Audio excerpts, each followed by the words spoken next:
Welcome back to Long Hair Guy Talk Magic. Please don't sue me. So the Pro Tour happened this weekend, and Izzet did not perform as well as people thought it would. Is the meta in a healthier spot than we originally thought? Let's talk about it. So if you watched my last video, you'll see that this graphic looks pretty familiar. It's the starting meta game of the Pro Tour. Add up Izzet Prowess, Izzet Lessons, Izzet Spelementals, and I guess Izzet Maestro. You'll see that Steam Vents takes up about 50% of the meta field. Now, I did already talk about this in my last video, so why am I bringing it up again? Well, after day one, this is what happened. Are you sure? Yes, Flow State is a very good card, but obviously it wasn't good enough to dominate the meta. This is the Pro Tour we're talking about. If you can't beat well over the 50% of the field, then it is not a good enough deck. This is even accounting the fact that the mirror match is going to happen a decent number of times if there's 99 people out of 325 running the deck. So that would be an obvious 50% in that matchup. But where's the rest of this going? Wouldn't this be well slated against some random piles of garbage or decks that aren't well slated for Izzet Prowess or Izzet Lessons or Izzet Spelementals?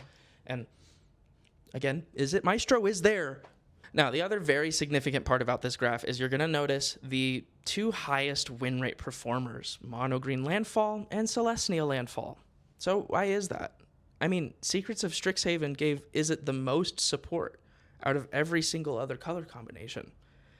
And Celestia is not even a represented faction. What happened? So to better understand this graphic, I did also want to show the final results from polls because this is day one. This is only 5 rounds of Swiss of constructed. So what would it look like if we had 5 more rounds of Swiss with the top cut of players? Well, Izzet Prowess is still at 50%. This was the deck people said got so much better because of this card and this card and this card. What happened? You might have already noticed from this graphic that Izzet Prowess has a really bad matchup into Mono Green Landfall, and of course, Celestia Landfall to follow. Furthermore, what you might notice from this graphic still is that Mono Green Landfall had a positive win rate overall, and Celestia Landfall, a deck brought by 11 people, had a dominant performance. So obviously there was some kind of change from Mono Green Landfall to Celestia Landfall that made enough of a difference to make a dent in these Izzet decks. So let's talk about the changes that the Izzet decks were allowed to make because of the new cards, and let's look at the one card that made Celestia Landfall far better than the rest. The biggest change you'll see in Izzet Prowess decks are people running Color Storm Stallion. Now, by itself, this card looks very strong, but in a field of people actually being prepared for the card itself, it actually didn't turn out to be as well. People running stuff like Impractical Joke, Lessons usually being able to deal 4 or more damage to a creature, and, of course, we'll talk about why Celestia Landfall was able to deal with it so well in a second. Now, you'd think something as annoying as Haste, Ward 1, and Giga Prowess in a way would actually be able to take down the competition, but it turns out it's not that simple. See, the Izzet Prowess deck, in order to do its aggressive game plan, requires a lot of evasion to get through. Cards like Eddie Merc Crab to tap down your opponent's creatures, Slick Shot Show Off to fly over them, and Elusive Otter to punch through them. These cards are necessary for an aggressive game plan like this. Color Storm Stallion has Haste, Ward 1, and gets chump blocked by your opponent's Earthbent Fabled Passage that they just cracked to get another land, and oh, they just got 2 landfall triggers and you're dead next turn. So why did people put this in their deck? No, I'm like actually serious. I don't understand why people were playing this. I even saw some Spelementals lists like putting this in their main board or sideboard. The best performing Spelementals list, Color Storm Stallion, is nowhere in it. This card is the biggest fraud from Secrets of Strixhaven, in my opinion, and I don't understand. What's the best quad?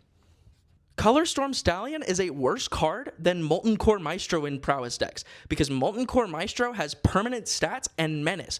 It has evasion, and it's better than Slick Shot Show Off in some cases.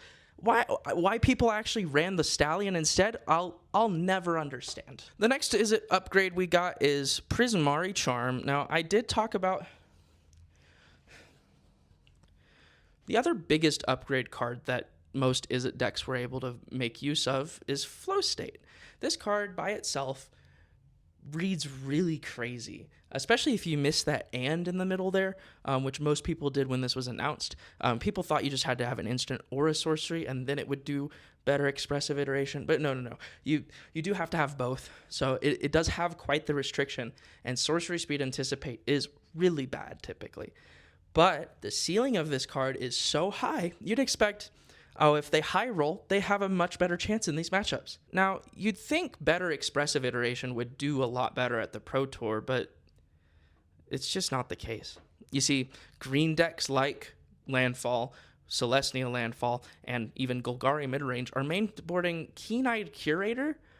This card by itself is a 2-mana 3/3, and then it eats your opponent's cards from graveyard so they can stop playing the game. Not to mention, this card adds even more graveyard reliance to a deck that was so heavily reliant on the graveyard already that a boarded-in Rest in Peace actually feels good into Prowess now. So while Flow State is a very good card, it rarely worked as you wanted to in those matchups. Not to mention the gigaplex of other graveyard hate like this card and this card and this card that people were already running in their sideboards. Another upgrade Izzet got was from Prismari Charm. Now, on paper, this card is really, really good. I even slated it as one of the best upgrades that you could add to Spelementals, and I felt proven right when the best performing Spelementals list ran 4 copies of it in their main deck. The high roll potential with it is insane in Spelementals. If you're able to find 2 spells on your Surveil 2, you bin both of those in the yard, draw a new card, and then turn 3, bam, you play a land, you can immediately play Crab. Or if you don't find your land drop, you can play Hearth Elemental on turn 3, which you could already do before if you just had another spell. But it's it's whatever. I will talk ends about how good this card was for that deck. But it wasn't good enough for everything. Yes, the Surveil 2 draw card is really good when you don't have anything else to do with it, but on rate, returning a non-land permanent to an opponent's hand is typically bad, especially into landfall decks, even for 2 mana, and Ice and Fire just doesn't get you there most of the time. It has niche use case against like Saz's Chocobo and an Earthbent land, but again, it could be better, and there are better cards to run. Another considered staple for Izzet Prowess and Izzet Spelementals was Impractical Joke. Now, in current standard, this card is just Strangle, so we'll look at it as such. I do believe people were adding this card to their deck to deal with Color Storm Stallion because they expected more Color Storm Stallions in the format, on top of being able to have a way to kill Keen-Eyed Curator. I remember listening in on the Pro Tour this weekend and hearing someone from the Boulder talking about their original build for Spelementals and how they were having a hard time finding a way to deal with Keen-Eyed Curator. Their end result was Glacial Dragon Hunt, which is a middling card. Impractical Joke still meets that 1 mana to 1 card in yard ratio while being just 1 mana. You don't have to spend 2, you don't have to discard a card, you just get to deal 3 to something. This is an insane replacement for that card, and therefore is main deckable in that deck. Izzet Prowess also was seen playing this card, but I do think it upgraded Spelementals a little bit more. Now, while this card is a pretty big upgrade for red decks in general, I'm not sure it was that big of an upgrade compared to current standard cards.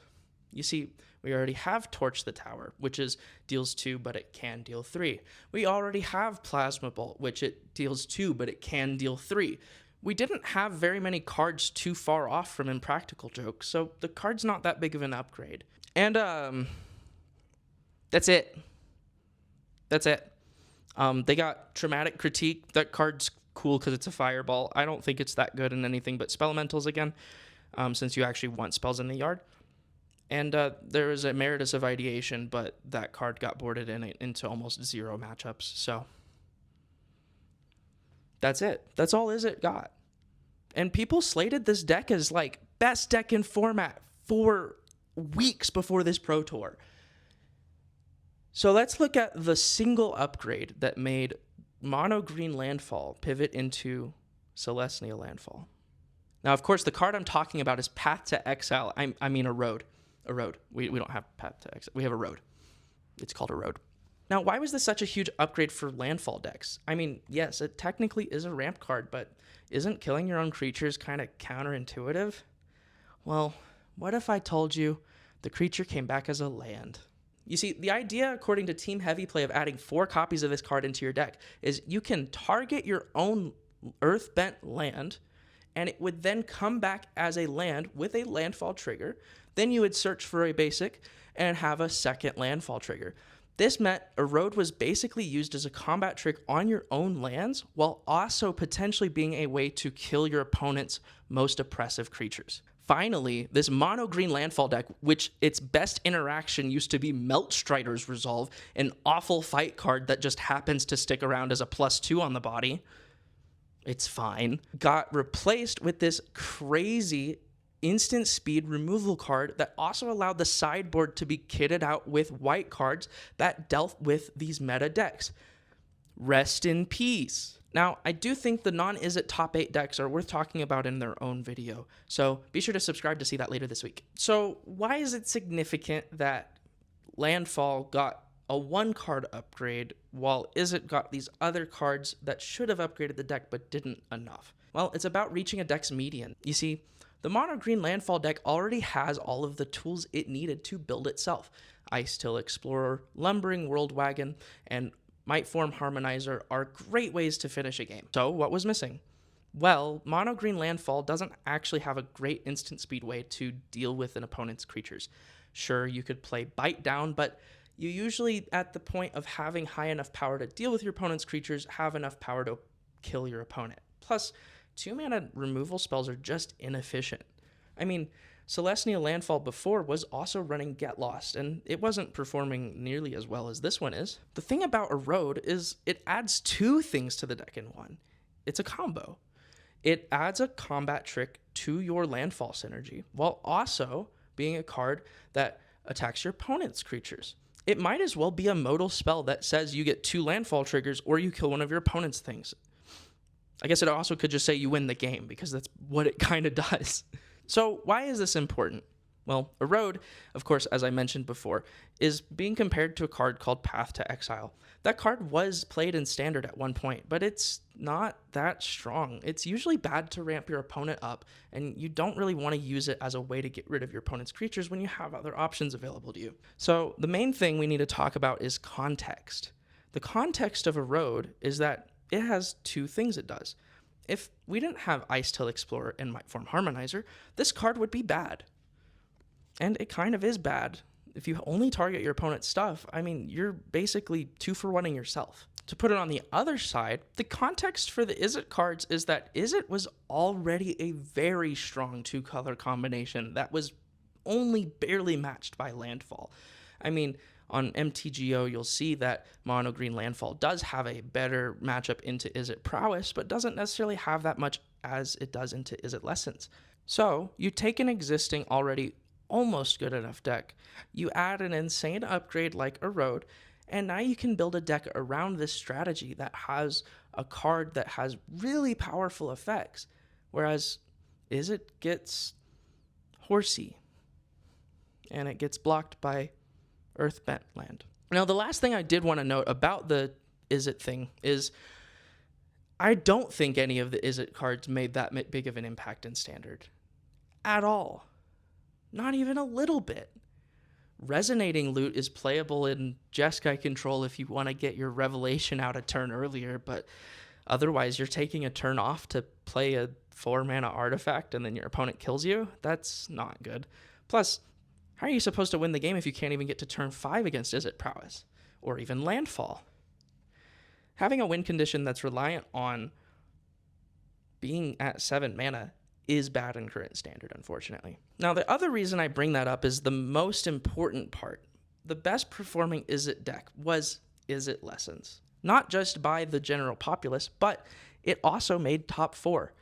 And Ray Zhang's list has 0 Secrets of Strixhaven cards anywhere in it. Now, I know you might be saying, oh, it doesn't have any relevant lessons for the deck to run. That's not the point.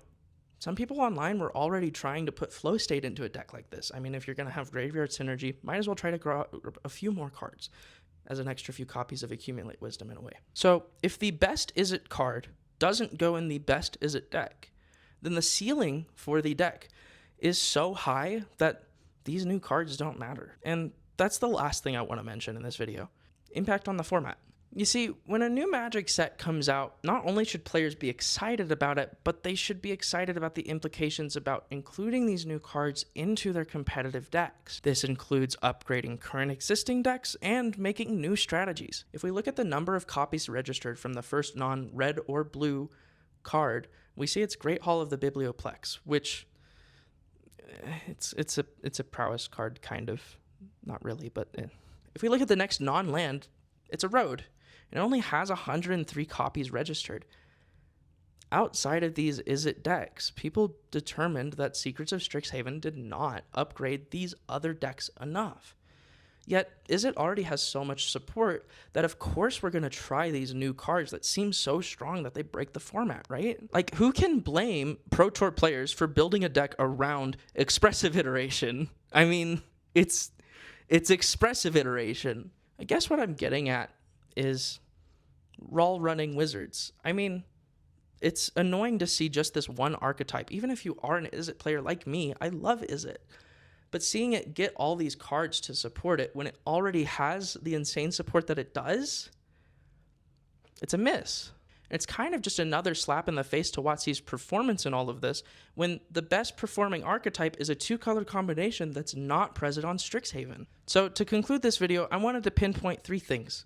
The first, don't rely on meta telling you what to play. This standard is wide open, and if this Pro Tour said anything, it's that this standard meta is not solved. People that brought Izzet Maestro, sure, they missed a little bit, but I can't blame them for trying. At least they wanted to build an Izzet deck that wasn't Prowess, right? And obviously, with as broken as Storm Chaser's Taunt plus Boomerang Basics can be, it didn't even make top 8. So it turns out you can win with almost anything. So test the cards you want to play with and get out there with them. If you think an archetype is good enough, try it. And if you're a good enough player, I'm sure you're going to win some games and figure out how to build the best deck possible. Golgari midrange had a pretty poor performance at the Pro Tour, but that doesn't mean it's a bad deck. Delian Fell has text. The second thing I wanted to talk about is the state of current standard. People don't like playing it because of this. No, because of this. That's annoying too, but it's this. You see, when you print these really powerful cards in a set that you expect people to be excited about, but the previous 15 sets, yes, 15 standard sets, are already loaded with really good cards and are currently legal in standard, why would I be excited to crack packs when I know there's only going to be 2 or 3 cards I can put in a deck that's going to be viable? VV Cauldron, for instance, was going to be the best deck to play until rotation if they had not intervened with bans. And that didn't even slap all of the crazy stuff that you can do in standard right now. It just slapped the most dangerous thing that you could do in standard. So my second point is a call to action to a company that's not going to watch this video. Make the number of sets in standard smaller. I know that to push your product, you need to print more sets in a year, and that's fine. 6 or 7 sets in a year is honestly kind of doable, but there's a caveat. This only works if you limit the number of sets to a smaller amount. You see, that way, I don't have to compare this 2026 card to this 2023 card, a card that came out 2.5 years ago. And people still consider playing in their decks because they're allowed to. And no, this is not a rag on Foundations. I do think that set is incredible, and it's really important to have a standard for what you want in standard because it's standard. It's just more frustrating when, do I want this broken blue draw spell in my deck or this broken blue draw spell in my deck? Oh, I'll just run both. And my third and final point, I don't have one. I just wanted the rule of 3s to be applicable. So I guess the third one is subscribe and like the video. On a real note, though, I do really appreciate all of y'all's support on that last video. It was a surprise to wake up to, and all of the comments have been really nice, so I really appreciate it. Anyways, thank you so much for watching this video. I really appreciate it. Let me know if you like this format of video. This is kind of just like me rambling about things. I did want to take some time to maybe make a video where I analyze some of the plays that Nathan Stoyer made on his way to winning the Pro Tour. So if you'd be interested in a video like that, be sure to like and subscribe so that way I can, feel motivated to do it. I want to see the number go up. Anyways, thank you so much. Here's my previous video if you missed it. It's kind of outdated because the Pro Tour already happened. But if you want to see where Standard is at currently, I think that's still a good place to start. Anyways, that's it. That's all I had. Toodles.